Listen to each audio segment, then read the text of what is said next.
Hey folks, thanks for stopping by and welcome back to my YouTube channel Czechoslovak Gun Stories. My name is Kuba and in today's episode we're gonna talk about 3 different misconceptions that circulate among the people in the shooters community in regards to this submachine gun. So let's start with myth number 1. People always say that this is VZ26 submachine gun, or VZ24 if we speak about the wooden stock version, and that's completely incorrect. Guys, this submachine gun is supposed to be called SA26, not VZ26 or SAVZ26. That's a completely false naming convention. Now, as for this submachine gun, at the very beginning, when the 9mm version was introduced into the service of the Czechoslovak army in the late 1940s, it was called VZ48, A and B. A for the wooden stock version and B for the collapsible stock version for paratroopers and police forces, etc. Now, sometimes along the way, somebody came up with the idea to change the naming convention. Not sure why, maybe to confuse the enemy, I don't know, hard to say. However, they changed the naming convention from VZ48, which probably tells you that this gun was introduced in the service in 1948, to SA23 and 25. These were the 9mm original versions, and then SA24 and 6, that applies to Tokarev versions.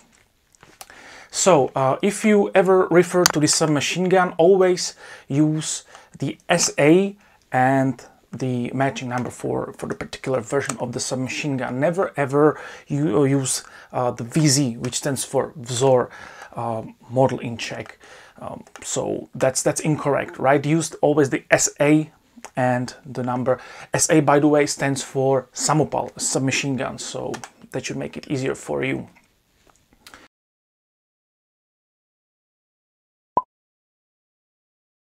Now, we spoke about the name of the submachine gun. Now let's talk about the second misconception that people always talk about when they see SA26 or 24 or whatnot. And that's the fact that they think this was the inspiration for Uzilgal when he was working on Uzi submachine gun. Once again, completely incorrect statement, guys. We know for sure that in the late 1940s, a large group of Israeli officials, military advisors, officers, etc. were traveling across the country, across Czechoslovakia. Some of them were here to buy weapons for the Israeli War of Independence. After all, you can find a video on this topic here.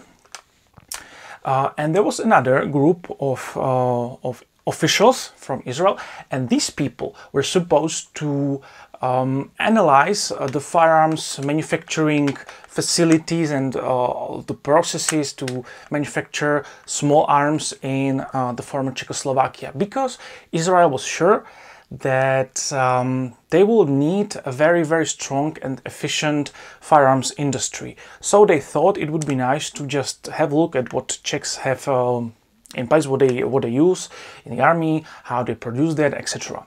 And one of those guys who were traveling across Czechoslovakia was Uzilgal. And since this was the first submachine gun that was introduced in the service of real army, with a telescoping bolt and magazine in pistol grip, people always think that this was the submachine gun that inspired Uzilgal. That's completely incorrect statement, guys. Because when they were, when the Czechoslovak officials or the Czechoslovak army was looking for a new submachine gun for their army, there was a huge trial that was supposed to end with one universal submachine gun for police and military users, or soldiers and policemen, etc. And well, this is the result actually. This was the submachine gun that was picked in trials and was introduced in the service. However, Uzilgal was traveling across the country at the time when the trials were still ongoing, and so he saw some of the prototypes, some of the competitors of this design, and one of them was ZK476. It was a submachine gun designed by our favorite Koutsky brothers. If you don't know who they are, You can see the video here. And he thought that this would be the ideal submachine gun for the future IDF. So he approached the Czechoslovak government, asked for a couple of submachine guns for testing, and they sent him approximately 10 pieces. He ran an exhausting test in Israel, and the submachine guns did very, very well. And so the Israelis decided that they would like to buy a license for ZK476. Unfortunately, Czechoslovaks decided not to provide the license, and therefore Uzi Ilgal said, what the hell, I have a nice submachine gun here, so why don't I just design my own gun? I will base it on the ZK476 and let's see what happens. We all know what happened. He designed one of the most iconic submachine gun of all times, which is popular among many servicemen even today. So yeah, well, this went well. So if somebody tells you that Uzi submachine gun was based on this submachine gun, then you can prove him wrong and show him the picture of ZK476 and ask him, hey, look at for a ZK476. Does it not remind you of Uzi? Well, it kind of does, doesn't it?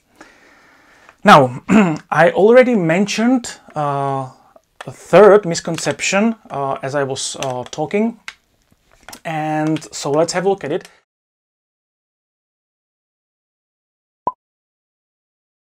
Many people still think that this is the first submachine gun with telescoping bolt and magazine in a pistol grip. Now, that is a completely false statement, once again, or not false, but inaccurate. It is not the very first submachine gun of its concept, let's say, but it is the first submachine gun that was ever introduced in the service of a regular army in some large numbers, right? We know for sure that there was a Polish designer that was, let's say, working on a prototype of this concept throughout the World War II in Great Britain. And after all, it's not such a, let's say, rocket science, is it? Have a look at your ordinary Browning 1900, right? It has a magazine in a pistol grip, and large portion of the bolt mass or slide mass is in front of the chamber. So after all, it's like enlarged pistol. However, it still had some problems that were necessary to resolve, and the first one who managed to resolve them all was Jaroslav Holeček, who actually came up with the idea to use a telescoping bolt and a magazine in a pistol grip when he was taking part in the Czechoslovak submachine gun trials. He came up with the idea as the first one. He presented it to the Czechoslovak officials, and well, the Czechoslovak authorities really liked the concept because they realized that, okay, we can create a submachine gun that would be compact enough for paratroopers, tankers, police officers, as well as for an ordinary soldier in the field. And yeah, so he came up with the idea via his concept, which was named HP, and he presented it to Czechoslovak authorities. They thought it is a nice idea. And so the other designers that took part in the submachine gun trials were forced to design a brand new submachine gun with a telescoping bolt and magazine and pistol grip, because obviously Czechoslovak army was going this direction, so they were forced to do so. And as I mentioned already, ZK476 was another design that was a serious competitor for the design that actually won the trials. And the design that became VZ48 and then SA23, 4, 5 and 6 series of submachine gun was actually a design of Jaroslav Holeček, so the guy that came up with the idea in the first place. So guys, these are the three different misconceptions or myths that people still believe in regards to this submachine gun. Guys, if you like the content, please hit the thumbs up button, subscribe to my channel. If you have any questions, any remarks, whatever, just use the comment section below, and stay tuned because there will be more episodes on this beautiful submachine gun. We'll talk about history, we'll talk about clever features, we'll talk about how it shoots, we'll compare the 9mm and 7.62 Tokarev, which will be a very interesting episode. So stick around. Thank you for attention, and until next time.